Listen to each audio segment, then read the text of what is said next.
आपका स्वागत है हमारी इस नई शुरुआत आत्मिक सफ़र में। मैं उन हर एक प्रत्येक भाई बहनों का धन्यवाद करता हूं जिन्होंने हमारे कंटेंट को लाइक किया, शेयर किया और हमें अपने सुझावों को प्रदान किया।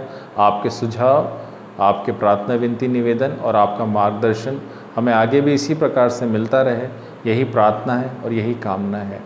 आप देख रहे हैं कि आज मैं मास्क लगाकर शूट कर रहा हूँ और पर्पसली मैंने मास्क लगाया हुआ है ताकि मैं और आप इस मास्क के इम्पोर्टेंस को समझ सकें और जब भी हम बाहर निकलें तो इस मास्क को लगाएं ताकि हम, हमारा परिवार, हमारे बच्चे और हमारे अजीज़ लोग सुरक्षित रह सकें और हम इस पैंडेमिक सिचुएशन से लड़ सकें। क्योंकि इस महामारी ने हमें वो अवसर भी प्रदान नहीं किया कि हम लोगों के परिवारों में जाकर उनके दुख में हम संवेदना प्रकट कर सकें, उनके शोक में हम उन्हें शांति दे सकें या उनका दीदार कर सकें। आप समझ सकते हैं ये महामारी कितनी ख़तरनाक है। तो मास्क को लगाइए और इस संक्रमण से बचे रहिए। आज जो मैं आपके सामने प्रोत्साहन देने जा रहा हूँ वो पाया जाता है मत्ती रचित सुसमाचार उसका 8वें अध्याय और उसके 23 और पद से लेकर 27 पद तक। वहाँ पर इस प्रकार से लिखा है, फिर जब वो नाव पर चढ़ा तो चेले उसके पीछे हो लिए। और जब प्रभु यीशु मसीह उस नाव पर चढ़े तो चेले भी उसके पीछे हो लिए। और जब प्रभु यीशु मसीह उस नाव पे चलकर उन्होंने आराम किया और वो सो गए, तो कुछ समय बाद चेलों के जीवन में एक घटना घटी। उस नाव के अंदर एक बड़ा तूफ़ान आया और नाव हिचकोले खाने लगी। आंधी और तूफ़ान बड़ी ज़ोर शोर से आने लगे और चेले घबरा गए। उन्होंने प्रभु यीशु मसीह को जगाया और बोला, हे प्रभु हमें बचा क्योंकि हम नष्ट हुए जाते हैं। ये 2 सेंटेंस उन्होंने प्रभु को बोले, हे प्रभु हमें बचा क्योंकि हम नष्ट हुए जाते हैं।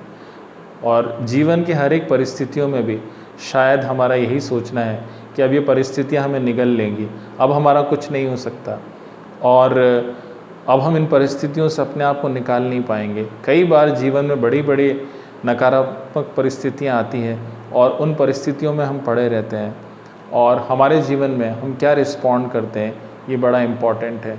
और परमेश्वर का वचन हमें ये सिखाता है कि परिस्थिति कैसी भी क्यों ना हो, प्रभु हमारे साथ है और हमें वो हर एक परिस्थिति से निकालेगा और हमें उठाकर खड़ा करेगा। क्योंकि परमेश्वर का वचन कहता है, मत डरो क्योंकि मैं तुम्हारे साथ हूँ। और प्रभु इनके साथ थे लेकिन फिर भी डर इनके जीवन में था और प्रभु यीशु मसीह ने वहाँ पर कुछ बातों को अपने चेलों को सिखाया। वही हमारे लिए आज मनन का विषय है। प्रभु यीशु मसीह ने उन्हें कोई शाबाशी नहीं दी या उनको ये नहीं बोला कि नहीं मैं तुम्हें इस परिस्थिति से बचा लूँगा और तुम्हें आंधी और तूफान से कुछ नहीं होगा। प्रभु यीशु मसीह ने कुछ बातों को चेलों को वहाँ उन्हें सिखाया और वही आज हमें भी सीखने की ज़रूरत है। प्रभु यीशु मसीह ने कहा, हे अल्पविश्वासियों क्यों डरते हो। परमेश्वर का वचन कहता है और परमेश्वर का पुत्र प्रभु यीशु मसीह ने चेलों को वहाँ पर ये कहा, हे अल्पविश्वासियों क्यों डरते हो। मतलब इस नाव में मैं तो हूँ लेकिन तुम्हारा विश्वास अधूरा है।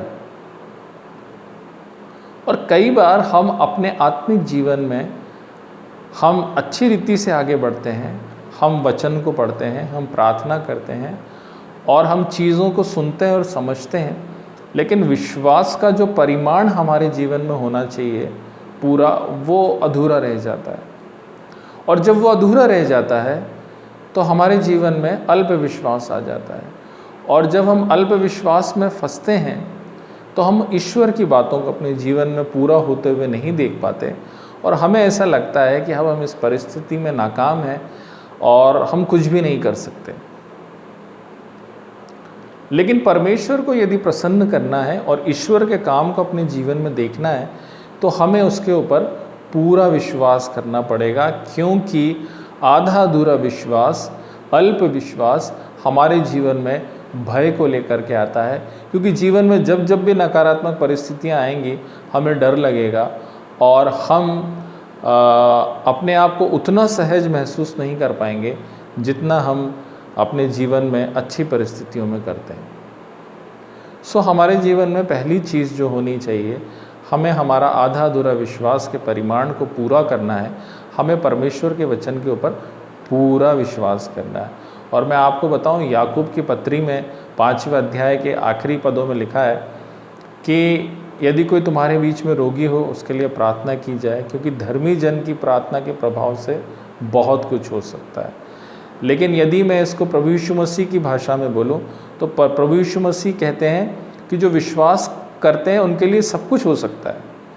यदि कोई विश्वास करे और संदेह ना करे तो जो वो प्रार्थना में मांगेगा उसको मिल जाएगा, ऐसा परमेश्वर का वचन कहता है। मत्ती रचित सुसमाचार उसका 21वां अध्याय और 21 और 22 में आप इस बात को पढ़ सकते हैं। यदि हमारे मन में संदेह है, हमारे जीवन में अल्प विश्वास है, तो हम परमेश्वर की महिमा को अपने जीवन के द्वारा पूरा नहीं कर सकते। और विश्वास जो है हमें दिया गया है, और जब हम विश्वास को लेते हैं अपने जीवन में, हम परमेश्वर को प्रसन्न करते हैं। और जिसके जीवन में विश्वास नहीं होता है, जो अल्प विश्वासी होता है, वो जीवन की हर परिस्थिति में डरता है और उसे ऐसा लगता है कि ये परिस्थितियों से क्या कभी मैं निकल पाऊँगा, या उसे ऐसा लगता है कि क्या पता ये परिस्थितियाँ मुझे कहीं निगल ना लें। यदि आपका विश्वास मजबूत है तो परमेश्वर आपको आसरा देगा और आप परमेश्वर के काम को वहाँ पर देखने पाएंगे। प्रभु यीशु मसीह ने उनसे कहा, हे अल्प विश्वासियों, क्यों डरते हो। वहाँ पर उसके बाद एक चीज़ हुई, वहाँ पर लिखा है, और तब उसने उठकर आंधी और पानी को डांटा और सब शांत हो गया। प्रभु यीशु मसीह ने आंधी और पानी को वहाँ पर डांट दिया, क्या हुआ? सब शांत हो गया। खुदा का बेटा है, पूरी दुनिया उसकी है, नेचर उसका है, और जब ने कमांड दी तो उन्होंने उस कमांड को माना। और वही कमांड मेरे और आपके जीवन में परमेश्वर ने पुत्र प्रभु यीशु मसीह के रूप में दी है कि तुम प्रभु यीशु मसीह के नाम से जो मांगोगे वो तुम्हारे लिए हो जाएगा। और जीवन की हर एक परिस्थितियों में आप भी डांटना सीखिए। यदि आपके जीवन में कोई समस्या है तो उसको प्रभु यीशु मसीह के नाम से डांटिए। वो नाम आपको दिया गया है, वो समस्या आपके जीवन में नहीं रहेगी। यदि आप किसी भय का सामना कर रहे हैं, यदि आपके जीवन में किसी बात की कमी है, यदि आपके जीवन में कोई बीमारी है, यदि आपके जीवन में कोई चिंताएं हैं, तो हमें उनको प्रभु यीशु मसीह के नाम से डांटना है, क्योंकि वो सर्वोपरि नाम, वो सर्वोच्च नाम, वो पवित्र नाम, और आकाश के नीचे और धरती के ऊपर जो नाम है वो नाम हमें दिया गया है, और वो नाम है प्रभु यीशु मसीह का नाम। कितनी बार, कितना हम उसके नाम का इस्तेमाल करते हैं। वो नाम हमें दिया गया है। उस नाम से जब हम उन परिस्थितियों को डांटते हैं, उस नाम से जब हम विश्वास के साथ अपने जीवन में आगे बढ़ते हैं, हमारे जीवन में जो भी उथल पुथल होती है वो शांत हो जाती है। मेरे प्रिय, हमारे जीवन की उथल पुथल को शांत करना है। मैं आपको प्रत्येक दिन के लिए ये बात कर रहा हूँ कि उसके नाम को अपने जीवन में लें। आप कहीं जा रहे हैं, यीशु मसीह के नाम से जाइए। आप कुछ खा रहे हैं, यीशु मसीह के नाम से खाइए। आप कुछ कार्य कर रहे हैं, यीशु मसीह के नाम से करिए। और यदि आपके जीवन में कोई समस्या आती है तो उसको यीशु मसीह के नाम से डांटिए। हमारे जीवन में बीमारी है, हमारे जीवन में चिंता है, हमारे जीवन में भय है, हमारे जीवन में पैसे की कमी है, हमारे जीवन में कई प्रकार की बातें हैं, लेकिन हम उन्हें डांटते कब हैं?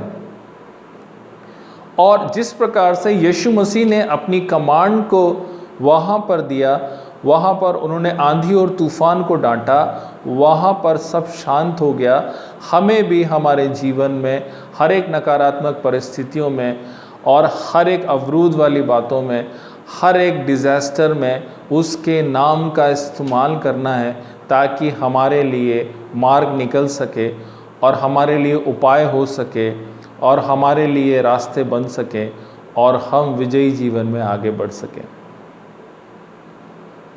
इस नाम का इस्तेमाल कब हम करेंगे? हम अपने जीवन में, आत्मिक जीवन में आगे तो बढ़ते हैं, लेकिन प्रभु यीशु मसीह के नाम की सामर्थ्य को नहीं जानते। वो नाम सर्वोपरि है, सर्वोच्च है, सर्वश्रेष्ठ है और आश्चर्य कर्म करने वाला नाम है। जब चेलों ने ये देखा कि प्रभु यीशु मसीह ने वहाँ उनको डांटा तो सब शांत हो गया।